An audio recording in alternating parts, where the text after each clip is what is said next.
Are you excited? All right, here we go. Chapter 8 and Chapter 9.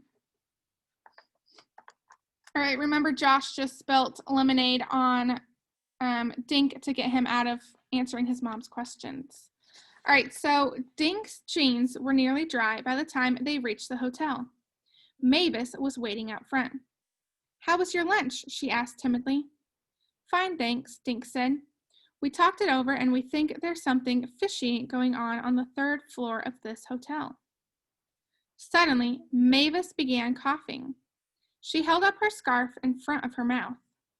Dink noticed that the letters on the scarf were tiny M's. "Are you okay?" he asked. "Should I run in and get you some water?" asked Josh. Mavis took off her glasses and shook her head. "No, I'm fine, thank you." "Dear me, I don't know what happened. Now, what were you saying about the third floor?" "We think Wallace Wallace may be up there," Ruth Rose said. She reminded Mavis about the smudged signature for room 302 and the do not disturb sign on the door. Mavis replaced her eyeglasses. Mercy. What do you think we should do? "Follow me," Dink said. For the second time, they all trooped into the hotel lobby. Mr. Linkletter watched them from behind the counter. "Hi," Dink said. "Remember us?" "Vividly," Mr. Linkletter said. "Wallace Wallace checked into room 303, right?" "That is correct," said Mr. Linkletter. "Well, we talked to the maid who cleaned that room," Dink went on. "She told us no one slept in it." "You spoke to Olivia Nugent? When? How?" "We have our ways," Josh said. "So," Dink went on, "we think Wallace Wallace disappeared right here in this hotel." "And Wallace Wallace is a very famous writer," Ruth Rose reminded Mr. Linkletter. "Millions of kids are waiting to read his next book," she added sweetly. Mr. Linkletter's sad eyes grew large. He swallowed, and his Adam's apple bobbed up and down. He rubbed his forehead as though he had a headache. Then Dink told Mr. Linkletter about room 302. "Miss Nugent said there was a do not disturb sign on the door." Ruth Rose pointed to the register. "See, the signature is all smudged." "We think the kidnappers are hiding Wallace Wallace in that room," Josh said. At the word kidnappers, Mr. Linkletter closed his eyes. He opened a drawer, took out a bottle of headache pills, and put one on his tongue. "Just to be on the safe side, perhaps we should check both rooms, Mr. Linkletter," Mavis said quietly. It'll just take a minute, Dink said. Mr. Linkletter let out a big sigh. "Very well, but this is most unusual. Things run very smoothly at the Shangri-La." They all got into the elevator. No one spoke. Dink watched Mr. Linkletter jiggling his bunch of keys. Mr. Linkletter kept his eyes on the little arrow telling them which floor they were on. The elevator door opened on the third floor. Mr. Linkletter unlocked room 303. "Most unusual," he muttered. The room was empty and spotlessly clean. "Strange, very strange," Mr. Linkletter said. They moved to room 302, where a do not disturb sign still hung on the doorknob. Mr. Linkletter knocked.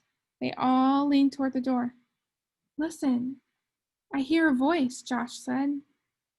"What's it saying?" Ruth Rose asked. Then they all heard it.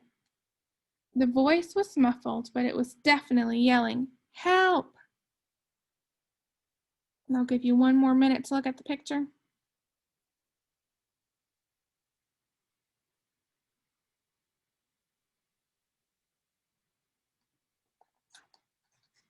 All right, chapter 9. This one's a short chapter. Mr. Linkletter unlocked the door and shoved it open. A man with curly blonde hair stared back at them. He was sitting in a chair with his feet tied in front of him. His arms were tied behind his back. A towel was wrapped around his mouth. "Oh my goodness," Mr. Linkletter cried. Everyone rushed into the room. Dink ran behind the chair to untie the man's hands, Well, Josh untied. I'll let you look at the picture before we move on.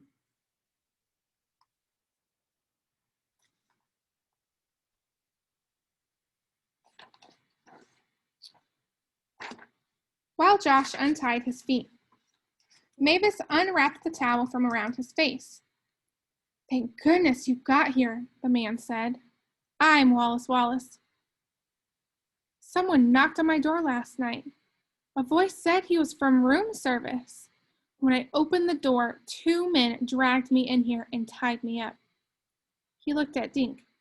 "You're Dink Duncan. I recognize you from the picture you sent me. How did you find me?" "We followed your itinerary," Dink said. He showed Mr. Wallace the sheet of paper. "We got it from Mr. Paskey and used it as a trail. The trail led us to this room."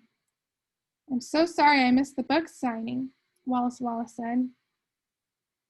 "As you can see, I was a bit tied up." He smiled, then rubbed his jaw. "My mouth is sore from that towel. Can't believe I was kidnapped. And I can't wait to get back to my safe little cottage in Maine." "Can you describe the 2 guys who kidnapped you?" Dink asked. "We should tell Officer Fallon so he can try to find them." Wallace stared at Dink. "The 2 guys? Oh, well, I don't think I'll—" "Hey!" Ruth Rose suddenly yelled. Everyone looked at her. "What's the matter?" asked Dink. "You look funny, Ruth Rose." Ruth Rose was staring at the red scarf draped around Mavis's neck. She pointed at the man who'd been tied up. "You're not Wallace." Then she looked at Mavis Green. "You are," she said quietly. That's the end of chapter 9.